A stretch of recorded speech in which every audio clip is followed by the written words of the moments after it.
একটু একটু করে শীত আসলে চলেই আসলো, আর সেই সাথে ধুম পড়েছে বিভিন্ন পিঠাপুলি খাওয়ার, আর সাথে তো হাঁসের মাংস আছেই। তো এরকম শীতে যদি এরকম ঝাল ঝাল গোটা রসুন দিয়ে হাঁসের মাংসটা খাওয়াই না হয়, তাহলে মনে হচ্ছে নিজের সাথে একেবারে জুলুম করা হবে। আর সাথে যদি চিতই পিঠা হয় তাহলে তো একেবারেই জমে যাবে। তো আজকে আপনাদের সাথে শেয়ার করছি এরকম ঝালময় গোটা রসুন দিয়ে হাঁসের মাংস ভুনা রেসিপি। তাহলে চলুন কথা না বাড়িয়ে শুরু করা যাক। প্রথমে এখানে আমি নিয়ে নিচ্ছি প্রায় 1.5 কেজির মতো হাঁসের মাংস। আজকে আমি চীনা হাঁসের মাংসটাই ইউজ করেছি।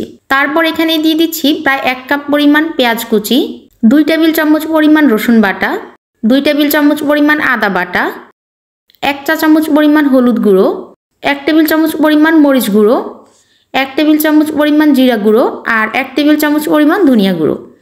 দিয়ে দিচ্ছি স্বাদ মতো লবণ আর হাফ কাপ পরিমাণ সরষের তেল।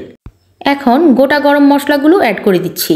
দিয়ে দিলাম 6-7টা এলাচ, 4টা লং, 2 ইঞ্চি করে ভেঙে নেওয়া 2 টুকরো দারুচিনি, সবশেষে দিয়ে দিচ্ছি 2টো তেজপাতা।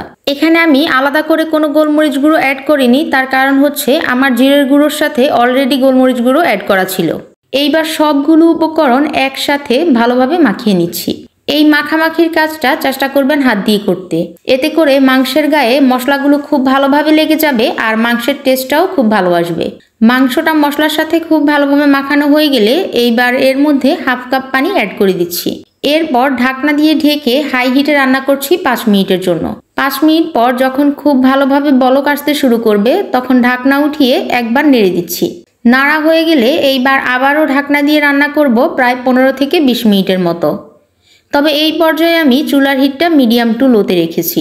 চুলার হিটটা মিডিয়াম টু লোতে রেখে আমি ততক্ষণ পর্যন্ত জাল করে নিব যতক্ষণ না পর্যন্ত হাঁসের মাংসটা সিদ্ধ হয়ে যাচ্ছে, আর সাথে হাঁসের মাংসের ঝোলটাও কমে আসছে। 20 মিনিট পর হাঁসের মাংসটা প্রায় 70%-এর মতো সিদ্ধ হয়ে এসেছে, আর পানি শুকিয়ে তেলটাও উপরে উঠে এসেছে। এই 20 মিনিটে আমি মাঝে মাঝেই ঢাকনা উল্টিয়ে নেড়ে দিয়েছি। আপনারাও অবশ্যই নেড়ে দিবেন, নয়তো নিচে লেগে যাওয়ার সম্ভাবনা থাকবে। এইবার আমি এই মশলার মধ্যেই হাঁসের মাংসটাকে খুব ভালোভাবে ভেজে নিচ্ছি। একটু সময় নিয়ে ভাজতে হবে। এই মশলার উপরে হাঁসের মাংসটাকে যত বেশি ভাজবেন হাঁসের মাংসের টেস্টটা ঠিক ততটাই ভালো আসবে। যারা হাঁসের মাংসে গন্ধ পান তারা এই ট্রিক্সটা ফলো করতে পারেন।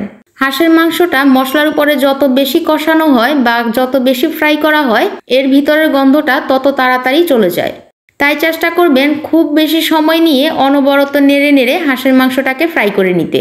এতে করে মাংসের স্বাদ যেমন বাড়বে ঠিক তেমনি এর ভিতর থেকে গন্ধটাও চলে যাবে। তখন খেতে আর কোনো অসুবিধা হবে না। মাংস ভাজার এক পর্যায়ে যখন দেখব মাংসের মশলাটা সম্পূর্ণ মাংসের গায়ে লেগে গিয়েছে আর মাংসের কালারটাও অনেকটাই চেঞ্জ হয়ে এসেছে, এই পর্যায়ে এখানে অ্যাড করে দিচ্ছি বেশ কয়েকটা গোটা রসুন। এইরকম হাঁস ভুনায় আমার কাছে দেশি রসুনটাই বেশি ভালো লাগে, তবে আপনারা চাইলে বড় রসুনটাও ইউজ করতে পারেন। এইবার আবারও রসুনের সাথে মাংসটা বেশ খানিকক্ষণ কষিয়ে নিচ্ছি।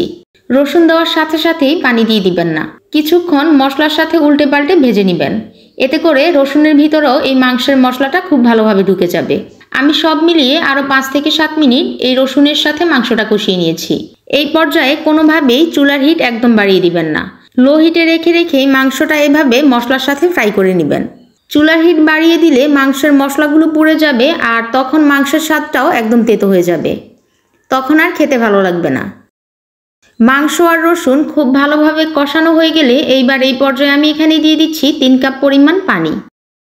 আজকের হাঁস ভুনে আমি রুম টেম্পারেচারে পানি অ্যাড করেছি, তবে আপনারা যদি চান তাহলে এর মধ্যে গরম পানি অ্যাড করতে পারেন, এতে করে স্বাদটা আরেকটু ভালো আসবে। এইবার আবারও নেড়ে পানির সাথে মাংসটা খুব ভালোভাবে মিশিয়ে নিচ্ছি।